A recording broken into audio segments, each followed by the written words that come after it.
କାହିଁକି ସୀତାଫଳର ନାମ ସୀତାଫଳ ହୋଇଛି? ତ ଆସନ୍ତୁ ମୁଁ ଆପଣଙ୍କୁ ଜଣାଉଛି ଏହାର ନାମ କାହିଁକି ସୀତାଫଳ ହୋଇଛି। ଯେତେବେଳେ ପ୍ରଭୁ ଶ୍ରୀରାମଙ୍କୁ 14 ବର୍ଷ ବନବାସ ହୋଇଥିଲା, ସେତେବେଳେ ପ୍ରଭୁଙ୍କ ପାଖରେ କିଛି ନଥିଲା। ନା ଖାଇବା ପାଇଁ କିଛି ଥିଲା, ନା ପିଇବା ପାଇଁ ପାଣି ବି ଥିଲା। ଏବଂ ସେହି ସମୟରେ ଭଗବାନ ମାତା ସୀତା ଭାଇ ଲକ୍ଷ୍ମଣଙ୍କ ସାଙ୍ଗରେ ଗୋଟିଏ ଜଙ୍ଗଲରୁ ଅନ୍ୟ ଜଙ୍ଗଲରୁ ଆଉ ଗୋଟିଏ ଜଙ୍ଗଲ ଚାଲି ଚାଲି ଭ୍ରମଣ କରୁଥିଲେ। ଏବଂ ଭ୍ରମଣ କରୁ କରୁ ସେମାନେ ବହୁତ କ୍ଳାନ୍ତ ହୋଇଯାଇଥିଲେ। ସେଥିପାଇଁ ଶ୍ରୀରାମ ଗୋଟିଏ ଜାଗାରେ ବିଶ୍ରାମ କରିବାକୁ ଗଲେ। ଏହି ସମୟରେ ମାତା ସୀତା ଯାଇ ଶ୍ରୀରାମଙ୍କୁ କହିଲେ, ପ୍ରଭୁ ଆପଣ ଏଇଠାରେ ବିଶ୍ରାମ କରନ୍ତୁ, ମୁଁ ଆଉ ଲକ୍ଷ୍ମଣ ଦୁନୁ ଯାଇ କିଛି ଫଳର ସଂଗ୍ରହ କରି ଜଙ୍ଗଲରୁ ଆଣିବୁ।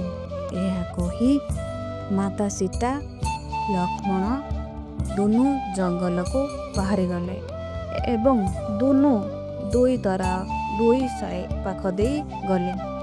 ଯାଉ ଯାଉ ମାତା ସୀତା ଦେଖିଲେ ଏକ ଅନୀକ୍ଷା ଫଳ ଏ ପେड़ में ବହୁତ ଲାଗିଛି ଏବଂ ଏହାକୁ ଦେଖି ମା ସୀତା ବହୁତ ଖୁସି ହୋଇଗଲେ ଏବଂ ସେହି ଫଳରୁ କିଛି ଆଣି ପ୍ରଭୁ ରାମଙ୍କୁ ଅର୍ପଣ କରିଥିଲେ। ଯେତେବେଳେ ସେ ଫଳକୁ ପ୍ରଭୁ ଶ୍ରୀରାମ ଖାଇଥିଲେ, ତାଙ୍କ ମନର ଏବଂ ତାଙ୍କ ଦେହକୁ ଶୀତଳତା ପ୍ରଦାନ ଶୀତଳ ହୋଇଥିଲା ଏବଂ ଦେହକୁ ଶକ୍ତି ମିଳିଥିଲା। ଏବଂ ସେହି ସମୟରେ ଲକ୍ଷ୍ମଣ କହିଥିଲେ, ଭାଇ ଏହା କେଉଁ ଫଳ? ମୁଁ ପ୍ରଥମ ଥର ପାଇଁ ଏହାକୁ ଦେଖୁଛି। ଏବଂ ଶ୍ରୀରାମ ହସିକରି କହିଥିଲେ, ମୁଁ ବି ଏହି ଫଳକୁ ପ୍ରଥମ ଥର ଦେଖୁଛି ଏବଂ ଖାଉଛି। ଆଜି ଶ୍ରୀ ସୀତା ମୋ ପାଇଁ ଜଙ୍ଗଲରେ ଖୋଜି ଖୋଜି ଏହି ଫଳ ଆଣିଛନ୍ତି। ସେଥିପାଇଁ ଆଜିଠାରୁ ଏହି ଫଳର ନାମ ସୀତାଫଳ ହେବ। ଏହା କହିଥିଲେ ଶ୍ରୀରାମ।